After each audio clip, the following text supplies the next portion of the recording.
Alright YouTube, it's time for a follow-up video to my video on the subject of human development, extraterrestrials, and so forth, because this is another thing.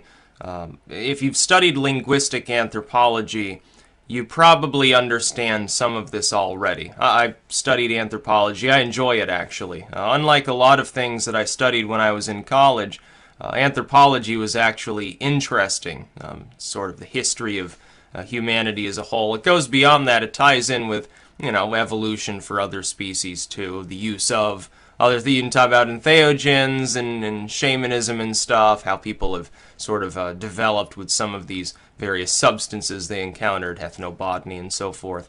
And it's all very interesting. The rise of human order from very, very primitive stages up through the modern day and the advances we're making now. What I say, though, is that all human development that's post-genetic, that is, it's not the result just of dumb, slow, natural selective forces over time. It's all communicative. Now, how would I illustrate this? Think about gestures for a moment. When I speak here on camera, I make gestures. I'm illustrating an important point. I'm making some sweeping declaration. What I think, and this is not in a vacuum within linguistic anthropology, is that the way in which we gesture, we can sort of reverse engineer it to the earlier stages of hominid development.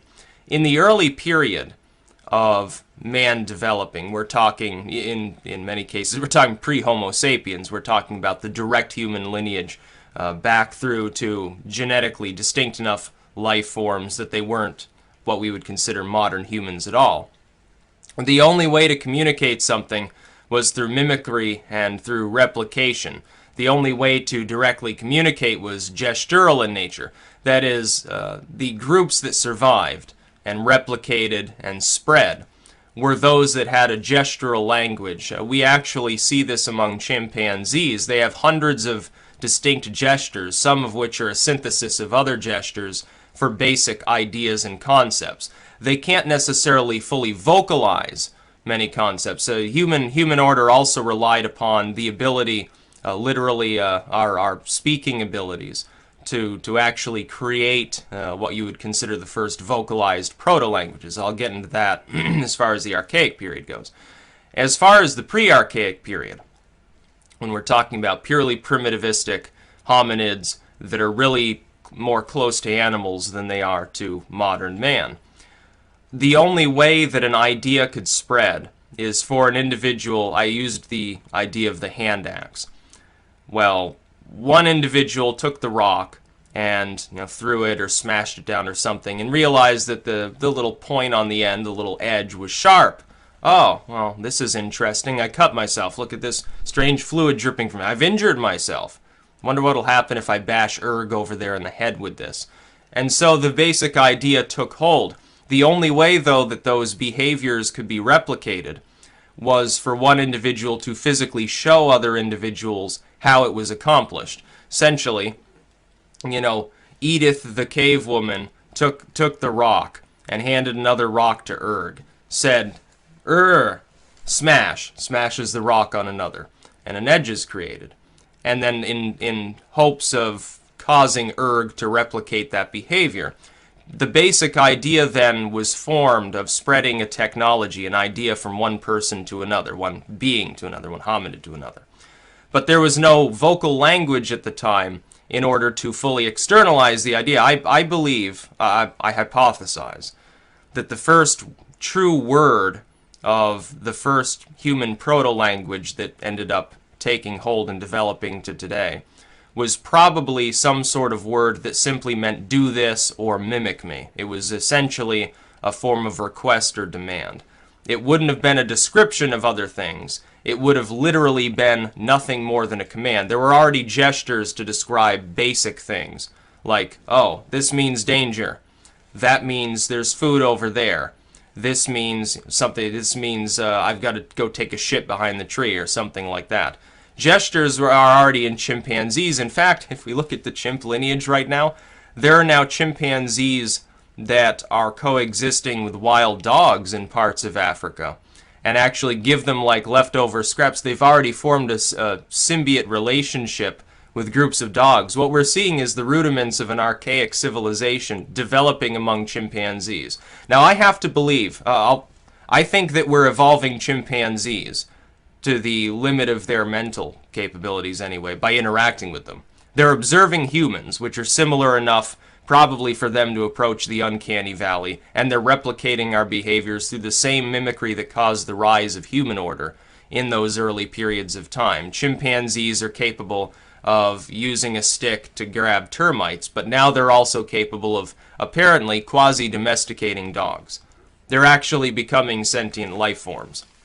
If their vocalization capabilities were greater, they'd probably already be approaching the Paleolithic era, so to speak. They would become, over time, they would be selected for intellect, and they would become a distinct sentient species of sorts, be a little bit like Planet of the Apes or something. And that could happen. Take a few tens of thousands of years, just give them time and they'll develop through selective forces. So first humans had to develop the behavior of mimicry. Now this is innate within animals anyway. Animals mimic one another. But to be able to cause others to mimic was very important. That's what leads to the rise of the first proto-cultures in the world. It's a communicative thing. It's gestural in nature because it's literally, it's a physical action that is requested to be mimicked in some form. And the first way of communicating, hey, you should do this, was just physical gestures. Like, oh, smash the rock against another rock. Woohoo, now weapon for killing cave bear, something like that. The next arising order within humans, the next distinct epoch requires vocalization, though. Now you don't need to physically cause another individual to mimic you in a very limited way. Now you can vocalize it. You could teach, hundreds of other hominids how to do something. The concept of teaching directly, the concept of cause and effect is externalized, as I've said. What happens is that the rise of vocal communication of a more than very rudimentary level eclipses gestures because it's capable of being more complex. It's capable of teaching more complex ideas. It's capable of giving a person the ability at some distance to communicate as well. A key evolutionary advantage when you're living in a world that's surrounded by potentially, hostile animals that want to predate upon you, prey that may, have better sensory faculties than you, and you need to coordinate to some degree to kill the woolly mammoth or the cave bear or the dire wolf or saber-toothed tiger, something like that. No, let's go hunt some beavers, let's go hunt some moles, and then turn them into clothing and eat the rest of them. And so you needed vocalization, specifically complex enough vocalization to actually communicate the idea of cause and effect. The idea of you should replicate this behavior. The idea of this is the outcome of certain actions. Those can't be gestured for. Those are incapable of being conveyed easily enough through gestures. You'd have to have an entire language. It'd be like sign language or something. And sign language comes after vocalization within the human order. We've sort of brought back gestures specifically for people who happen to be deaf. Rather interesting. And it's capable of being understood very easily once a person has learned sign language, just like any other language. It's capable of being as efficient, but is it really in a physical sense? No, it's a lot quicker to speak than to gesture and so forth. That's a stand-in for a physical disability. So for the archaic epoch to exist at all, you needed individuals to have both the mental faculties to understand, and they had this before they were even halfway decent hominids, so that wasn't a problem. They already had the mental faculty.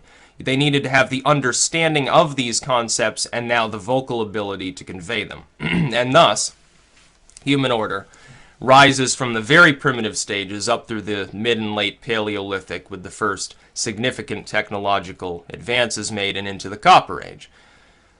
Post-Copper Age, what you're getting is antiquity. You're getting a totally different epoch. The reason why I broke things down into 4 successive epochs is specifically based on communication within my own text on this subject. And I've got 1 section left to write, by the way, just a quick update. Instead of breaking it down into potentially dozens of different eras based on technology, I said what led to the rise of those technologies. 4 distinct stages of human communication that were required for them to actually exist. So when antiquity takes hold, you're talking about written language. Now it's possible for somebody in one tribe in the Italian peninsula to develop an idea, write it down, and for a person across the Mediterranean basin in Carthage or down in Egypt to adapt that idea if they understand the language, because it's capable of being written. It no longer requires the human. It's fully externalized. And then in the final and this leads to the rise of various technologies. What you have is, before, one tribe would develop ideas, outcompete others, and begin growing and spreading, and migration would happen. A tribe can only be at a certain density because of the technology they had, so it would schism at times, and slowly these different groups that had the idea of these advancements before in the primitive or archaic stage simply outcompeted the others. Now, though, you don't necessarily need that. Now all you have to have is translators, or at least an understanding of the basic tenets of a language, and you can absorb ideas directly. Ideas begin to flow more than people do. And this then leads to more human flow as well, because, of course, it affects the way in which people transport themselves. You're going, over the course of a few thousand years, you're going from nothing more complex than a simple canoe made out of a tree trunk to Greek and Roman triremes. And then very shortly thereafter to galleons and frigates. And then on a human span, relatively shortly thereafter to the modern era, where we're using aircraft carriers and battleships and tankers of almost unimaginable size made of quite complex alloys and materials, which are capable of communicating with land 1,000 miles away effortlessly through electronic technology. So through antiquity, it's the rise of written language that matters. So for the first period, it's gestural. It's essentially, we have developed the concept, the actual idea of causing another individual to mimic a behavior. Very simple technologies, thus, are now possible to spawn, appropriately.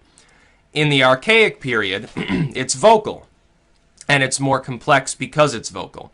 It's now possible to more specifically describe what to do. It's possible to do so to larger groups of people. Instead of anyone within view of you, you can do it to a whole crowd of people, the whole tribe if you want to. You just sit in the middle of them and begin vocalizing the ideas that you're having.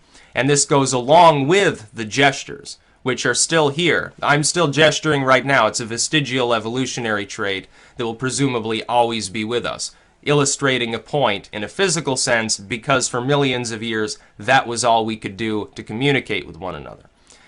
In the modern era, though, it goes from just a written language to an electronic format of communication, which is now totally instantaneous. It can communicate complex ideas in writing, or now in sound and in video form, all across the world. When I upload this video, there's a very high degree of chance that people in the middle of nowhere in the third world will watch this video. People in Africa will see this video. People in Europe will see this video. People in Asia, people everywhere all over the world will see this video. It's not limited to people just of one group. Anyone who can understand the language can see me speaking and gesturing here. That's more complex than just a scroll that has to be physically passed around. It's fully externalized. In the first stage, it's purely physical. In the archaic stage, it's still more or less, you have to be there in order to witness it, but it's not entirely physical. It's not some tangible, visible gestures that are happening. It's audio-based. It's a spoken language. In the period of antiquity, it's externalized to man, but it's still physical in the sense that it is a very tangible object that has to be read, or a diagram that has to be studied, picture, something like that. In the final, most recent stage, the developed stage of human evolution, communication takes the form of the more or less intangible. Yes, you're still using a physical object to access that information, but it's just a bunch of zeros and ones zipping across, across your Wi-Fi signal, essentially, through some server somewhere. It's more or less intangible. It can be stored anywhere in the world and retrieved anywhere else that has access to those electronic systems. And this starts with the telegraph.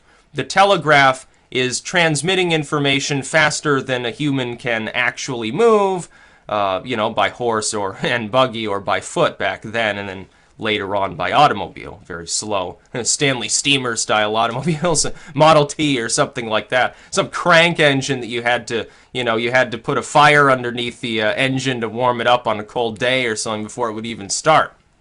That very primitive physical human movement is totally subjugated to the early electronic age. It's much, much faster. It's still physical writing that you're communicating with, but it's possible to transmit it much more efficiently. Anything that increases the complexity or the speed of transmission leads to new epochs, if it's substantial enough. And that's what we're doing now. The next stage, the fifth epoch that I predict, the epoch of robotics that are essentially semi-sentient, simply need us to maintain them and to supply them with energy and enough efficiency to be, worth our while to actually use. That has to do with storage. It has to do with the complete externalization into what is essentially a new synthetic life form of human communication. We'll still be able to communicate with them directly through gestures, through language, through writing, and through the electronic era's various advances. That's true. But it'll be held externally to our own will in some cases. It's a physical overhaul. It's the rise of new life forms. In a relatively short period of time, mankind has gone from creating nothing more advanced than some mud brick fortified, 5-foot tall walls to keep in livestock, to building the things that we have around us today, to being able to communicate instantly with anybody. It's a drastic rate of rise that did not take that many generations to come about. We are not talking in a human span of time about very long ago that humans were still hunting with stone-tipped spears or hand axes. Most of human history took place long before that. We're talking millions of years of hominids having nothing more than a hand axe and some flint chips, and maybe marginal grasp of how to create fire in order to cook food or keep warm on a cool night or something. Most of human history comes before that. The period after that is significantly shorter. And if we go back to the pre-industrial era, we're talking about a few seconds of the human 24-hour clock dedicated to modernity, with everything else coming before that being completely pre-industrial. It's not automated. People are still using predominantly, again, stone, wood, and simple metallic alloys to create everything that they're ever using. They have a basic grasp of chemistry. They have a basic grasp of biology. They have a basic grasp of cause and effect, ultimately compared with today. So when I wrote this, I broke things up according to the epochs of communication within a linguistic system.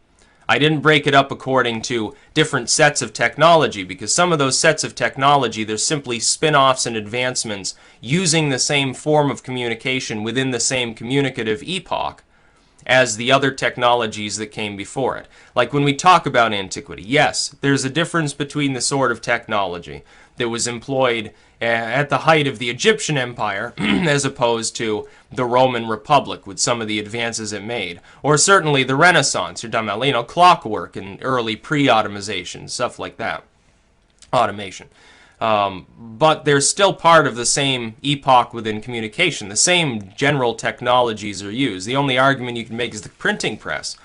Well, that certainly helps with the transmission of ideas more efficiently, but is it fundamentally different from books that were being copied by hand, or is that simply the result of a development that was created through the same communicative means? And I say the latter. It was created under the same set of communication principles. It's just a technological advancement subjugated to it that in turn made it easier to spread around that same general technology that has to do with external communication, has to do with books specifically, to make them quicker to produce in larger numbers at far less cost.